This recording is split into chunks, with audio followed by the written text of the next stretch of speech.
আপনি স্বামী, একজন মহিলার স্বামী, আপনি তার সাথে মেলামেশা করবেন, সহবাস করবেন, এটাই স্বাভাবিক। আপনি দোয়া পাঠ করেন না মানে আপনার সাথে জিন শয়তান সহবাসে অংশগ্রহণ করে। যে যখন আমরা স্ত্রী মিলন করি, স্ত্রী সহবাস করে যখন, সেই ক্ষেত্রে যদি দোয়া পাঠ না করা হয়, আপনি জানেন কি না যে এই দোয়াটা না পাঠ করলে আপনার কি পরিমাণ ক্ষতি হতে পারে? আপনার আইডিয়াও নেই, অনেক মানুষ জীবনে শোনেও নাই এই বর্ণনা। সেটা আমি হাদিসটাই বলি। ইবনে আব্বাস রাদিয়াল্লাহু তাআলা আনহু তিনি বলছেন, আল্লাহ রাসূল সাল্লাল্লাহু আলাইহি ওয়াসাল্লাম বলেন, আমা ইন্না আহাদাকুম ইযা আতা আহলাহু, যখন কেউ স্ত্রী মিলনের সময় প্রস্তুত গ্রহণ করবে, ওয়া ক্বালা বিসমিল্লাহ, এই সময় যদি সে বলে বিসমিল্লাহি আল্লাহুম্মা জান্নিবনা শাইতান ওয়া জান্নিবিশ শাইতান মা রাযাকতানা। যাদের মুখস্থ আছে আমার সাথে পাঠ করেন, মনে মনে উচ্চারণ সঠিক হবে, আর নাই তারা পাঠ করেন বিসমিল্লাহি আল্লাহুম্মা জান্নিবনি শাইতান ওয়া জান্নিবিশ শাইতান মা রাযাকতানা। এখানে আল্লাহ রাসূল সাল্লাল্লাহু আলাইহি ওয়াসাল্লাম বলছেন, এই দোয়াটা পাঠ করার পরে ফারুজিকা ওয়ালাদান, যদি তাকে সন্তান দেওয়া হয়, দোয়াটা পাঠ করার পরে, মেলামেশার পরে যদি সন্তান দেওয়া হয়, লাম ইয়াজুররুহু শাইতান, শয়তান তার কোনো ক্ষতি করতে পারে না ওই সন্তানকে।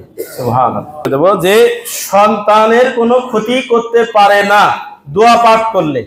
এবার এটা উল্টাই দেন, যদি আপনি দোয়াটা না পাঠ করেন তাহলে কি সন্তানের ক্ষতি করতে পারে না? আল্লাহ রাসূল সাল্লাল্লাহু আলাইহি ওয়াসাল্লাম এটা উল্লেখ করার কারণই হচ্ছে যে আপনি দোয়া পাঠ করেন, যদি দোয়া পাঠ করেন তাহলে ক্ষতি হবে না, আর যদি না পড়েন তাহলে ক্ষতি হবে। এটা তো বোঝাই যাচ্ছে হাদিস থেকে, বুখারীর হাদিস 3271 নম্বর হাদিস, মিশকাতের 2416 নম্বর হাদিস।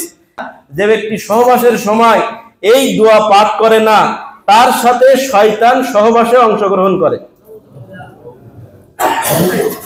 এটা অন্য একটা তাফসিরে আসছে, তাফসিরে কুরতুবীর নাম আপনারা সবাই শুনেছেন, প্রসিদ্ধ তাফসির এবং বিশুদ্ধ তাফসির গ্রন্থ। এটা প্রাচীন তাফসিরের মধ্যে তাফসিরে কুরতুবী হলো নির্ভরযোগ্য তাফসির, বিশ্বস্ত তাফসির।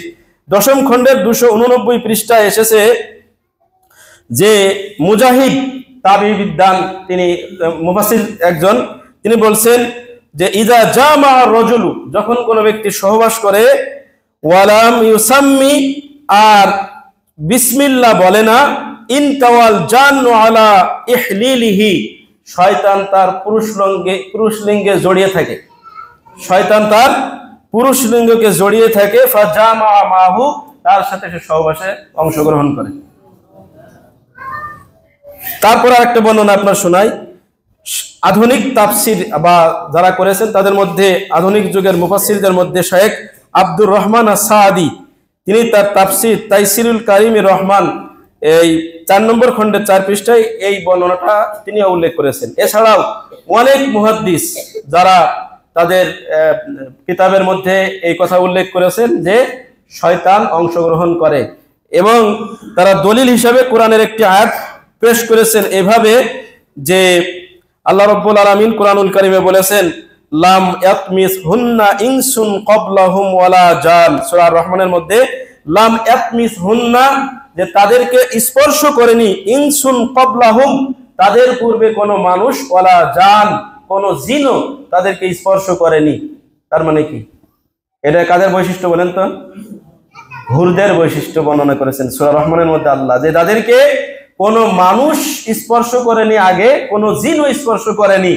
তো এই আয়াত এখানে বলার কারণ যে আপনি স্বামী, একজন মহিলার স্বামী, আপনি তার সাথে মেলামেশা করবেন, সহবাস করবেন, এটাই স্বাভাবিক।